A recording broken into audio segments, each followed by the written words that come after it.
Lumba-lumba, makhluk lucu yang seolah selalu tersenyum, dianggap cerdas, bersahabat, bahkan penyelamat manusia. Tapi, apakah kita benar-benar mengenal mereka? Apa yang tersembunyi di balik senyum itu? Dan seberapa dalam kita pernah menyelami dunia mereka sebelum mengagumi mereka?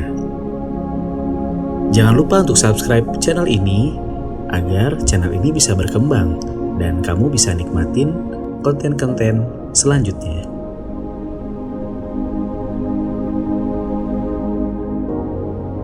Otak lumba-lumba adalah salah satu yang paling kompleks di dunia hewan. Ukurannya bahkan lebih besar dari otak manusia jika dibandingkan berdasarkan rasio tubuh. Mereka bisa mengenali diri di cermin, memahami simbol, dan berkomunikasi dengan sistem suara yang kompleks. Para ilmuwan bahkan pernah melakukan eksperimen, mencoba mengajarkan bahasa manusia ke lumba-lumba.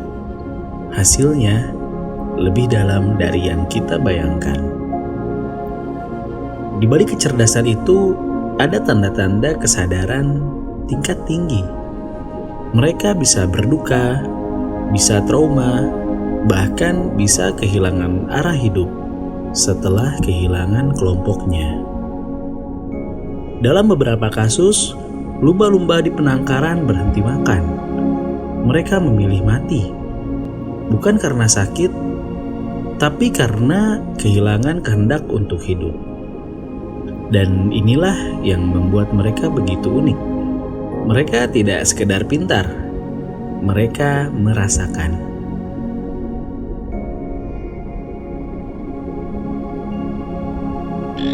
Lumba-lumba tidak hanya bersiul atau membuat suara acak. Mereka memiliki signature whistle, semacam nama pribadi dalam bentuk suara. Setiap individu punya suara unik, dan mereka bisa saling memanggil, bahkan mengenali satu sama lain setelah bertahun-tahun berpisah. Tapi yang menarik adalah bahasa mereka bukan hanya tentang suara. Gerakan tubuh, postur, bahkan letak posisi dalam kelompok, semuanya punya arti. Kita baru mulai menyadari bahwa mungkin mereka punya struktur bahasa yang belum kita pahami. Di balik ocehan mereka yang terdengar seperti peluit, bisa jadi ada cerita, argumen, atau bahkan puisi. Beberapa ilmuwan bahkan menyebut komunikasi lumba-lumba sebagai alien di bumi karena sistemnya begitu kompleks, terstruktur, tapi sepenuhnya asing bagi kita.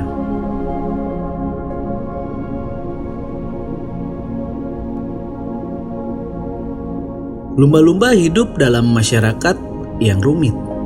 Di balik keceriaan gerombolan mereka, tersembunyi struktur sosial yang kompleks dan gelap. Mereka membentuk aliansi, memiliki teman dekat, dan kadang terlibat dalam konflik internal. Tak jarang, kelompok jantan membentuk semacam geng yang bekerja sama layaknya sindikat untuk mengontrol betina. Bahkan ada struktur sosial yang menyerupai mafia untuk menguasai kelompok lain. Dalam beberapa kasus, mereka menggunakan strategi isolasi terhadap betina, disertai dengan perilaku koersif, bahkan kekerasan seksual. Semua ini bukan asumsi, tapi sudah terdokumentasi dalam berbagai studi ilmiah. Beberapa lumba-lumba jantan mengejar satu betina selama berhari-hari, menggigit siripnya agar tak bisa kabur. Dalam beberapa kasus, betina mengalami luka serius. Ikatan emosional mereka luar biasa.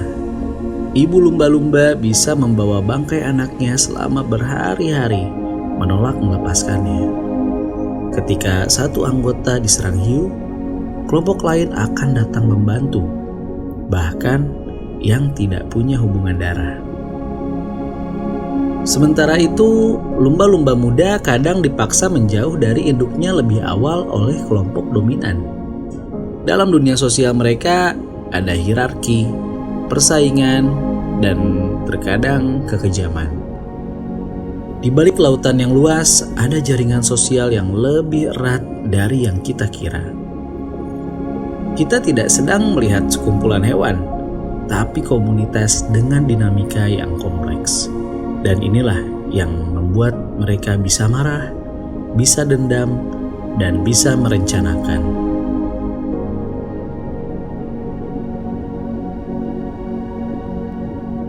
Lumba-lumba sering digambarkan sebagai makhluk penuh cinta. Tapi seperti manusia, di balik kepintaran ada sisi gelap. Beberapa lumba-lumba jantan diketahui menyerang betina secara berkelompok untuk kawin secara paksa. Dalam kasus lain, mereka membunuh anak lumba-lumba lain untuk membuat betinanya kembali subur. Ada juga laporan lumba-lumba membunuh bayi hiu, bukan untuk makan, tapi sekedar bermain. Beberapa kelompok bahkan terlihat membuli individu lemah, sesuatu yang sangat jarang ditemukan di dunia hewan lain.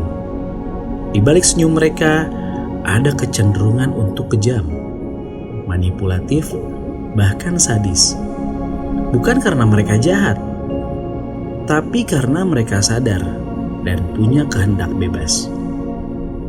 Dan seperti semua makhluk sadar, mereka tidak selalu memilih hal yang terlihat baik.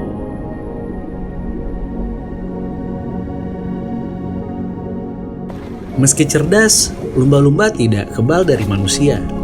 Setiap tahun, ribuan lumba-lumba terjebak di jaring ikan, terpapar polusi suara, atau diburu untuk pertunjukan.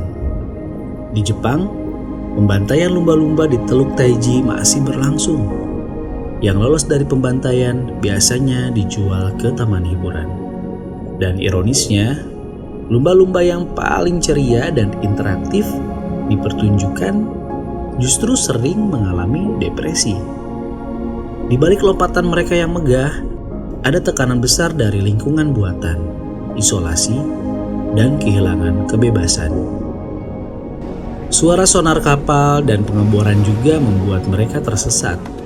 Beberapa ditemukan mati terdampar dengan luka dalam akibat ledakan akustik.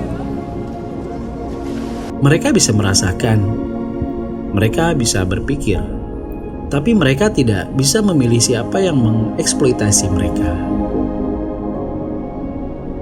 Lumba-lumba bukan sekedar hewan lucu di poster kamar anak.